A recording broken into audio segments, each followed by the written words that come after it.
Here we are for another Scottsdale market update. So let's dive right in and see what's changed from the last update. So people are still talking about being in a seller's market, but people are also starting to talk about our inventory rising. So what does that mean? Is the party over for the sellers? And if it's not, when will it be over? And are there certain price points that are doing better than others? We're going to talk about all of that right now. And make sure to stick around because I'm going to share with you which markets are headed for a balanced market in maybe the next 2 months and which are still on the rise. First, let's look at the overall market in the Valley. And for that, we are going to look at the Cromford Market Index, which tells us our short-term price predictions. This Cromford Market Index is something to pay very close attention to because it can change rapidly, which will indicate where our price points are going. So our current CMI is about 348. Now, just a few months ago, we were at 380. How do we get to this number? Well, it takes into account supply as well as demand and then factors it all in together. And as we've talked about in other videos, supply is the real reason that our market has been so crazy. What this chart also shows is that on July 17th is when our supply began to rise. It's also when our demand started to flatten. As you will see also is what I talked about in our last market update video, is that when will we see another shift? What did I say? August, September. Take a look at this chart again and see what is going on. In August, we are starting to see that shift again. Our demand is starting to rise again, and so is our supply. This is normal for our seasonal trends. Now, this is for the market as a whole. If you really want to drill down into each specific city, which I highly suggest, that is where you're going to find out where your specific city is headed.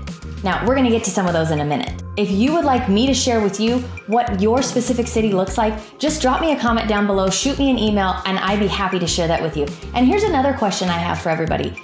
Would you guys like me to have Tina Tambor on with me? We can do a live with her. She'd be happy to share all of this information with you. She is so giving and she has got great information. So if you'd like that, post a comment down below, give me a like, let me know how you'd like to see her. Okay, now back to everything else. So what does this really mean for the sellers? We are still 100% in a seller's market.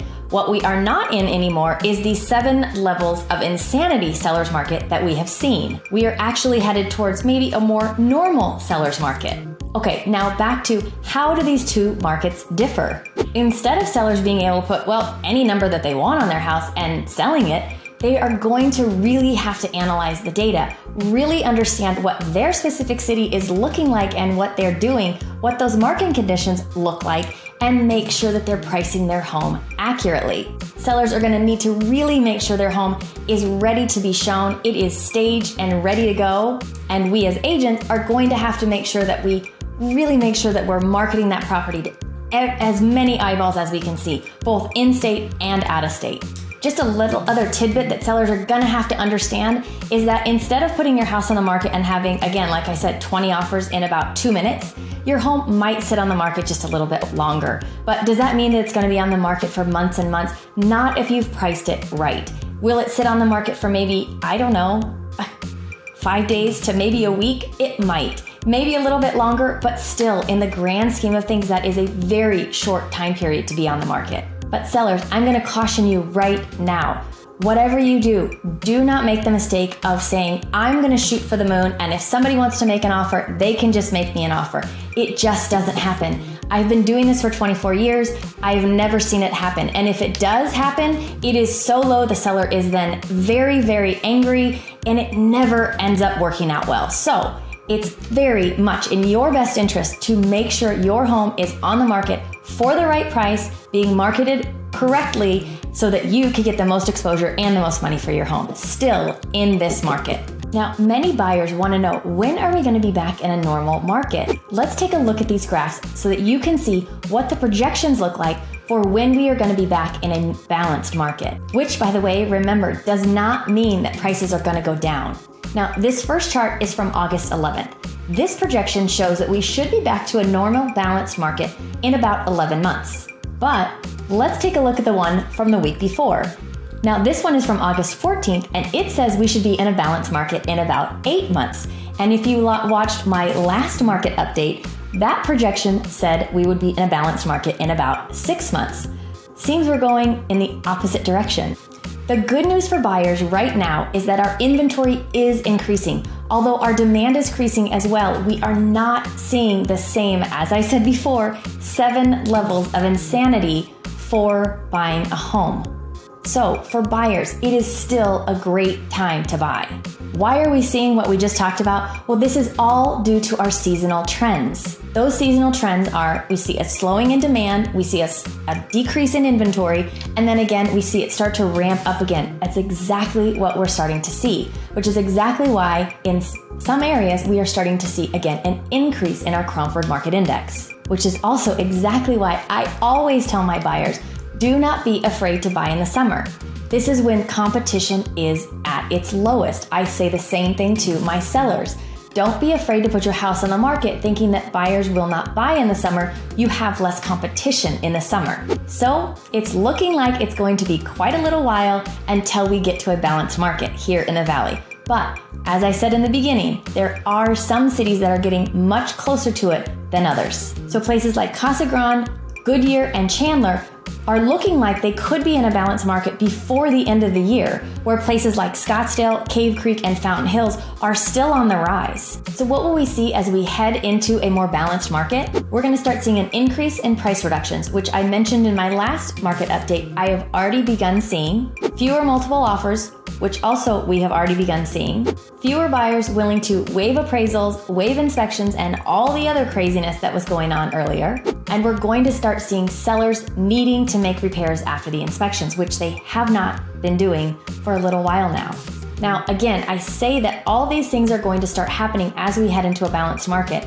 And in some cities, we are going to start seeing that increase over other cities. Like I mentioned, the cities that are going to hit a balanced market before the other cities. So we have already begun to see some of these things happen.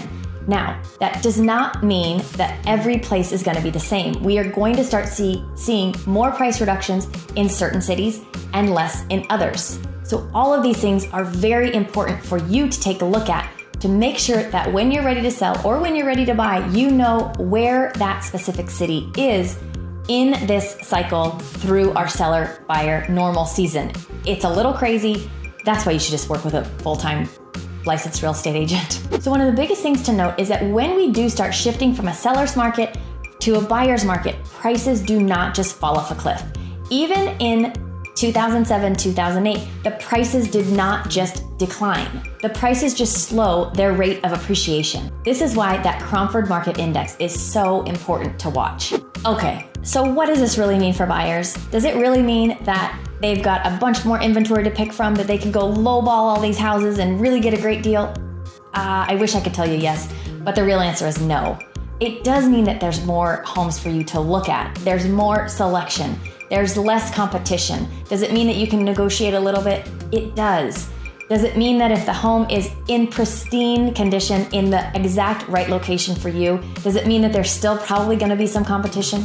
It does. However, the horror stories that you have heard from your friends and family where they have gone out, they have had to wait in line to get into a house, and then they were the 20th of 30 offers on a home, those times are gone. We're still going to see some multiple offers, but the likelihood of you seeing that insanity again is probably not great. So don't be so afraid right now to jump back in, especially if you've had buyer fatigue. We've talked about that. Don't be afraid to get back in the market. We are seeing, again, just a slowing of appreciation. It's not surprising. We wanted to see this. This is a great thing. We wanted everything to kind of slow down. It was at breakneck speed, and we just needed it to slow, which is exactly what's happening right now. So for buyers, I encourage you, get back into that market because home prices are not going to plummet. Okay, I'd like to try to put everything into perspective because this has been a lot. So when is the right time to buy? Is that now? Let's just look at a few things that were happening in 2005 and 2006 versus what they're happening in 2021. In 2005, 2006, most buyers were using low interest, adjustable rate mortgages. In 2021, most buyers are using low interest, fixed rate mortgages. In 2005, 2006, it was actually cheaper to rent than to buy. And in 2021, it is a lot cheaper to buy than rent. In 2005, 2006, our main economic stability in the Valley was real estate and tourism. In 2021, that has been so diversified and it just continues to grow. Okay, so what price points have seen the most growth here in the Valley? Homes priced from $400,000 to $500,000 have seen 187% growth in supply since February. And homes between $400,000 and $600,000 have seen the most homes go under contract in the last month. So this price point is a lot of our entry-level homes, especially here in Scottsdale. So it's not surprising that as that inventory has grown, it's also been the biggest chunk of the homes that have gone under contract. Our market is changing daily. We are seeing shifts in every price point and in every city, and sometimes multiple times a month. So if you've got more questions about this, please feel free to reach out, shoot me a text, email me, call me, post a comment down below. I am happy to answer any of your questions. Don't forget to hit subscribe and that like button. Make sure to share this with anybody that you feel it would be good for. I thank you for watching, and I'll see you next time.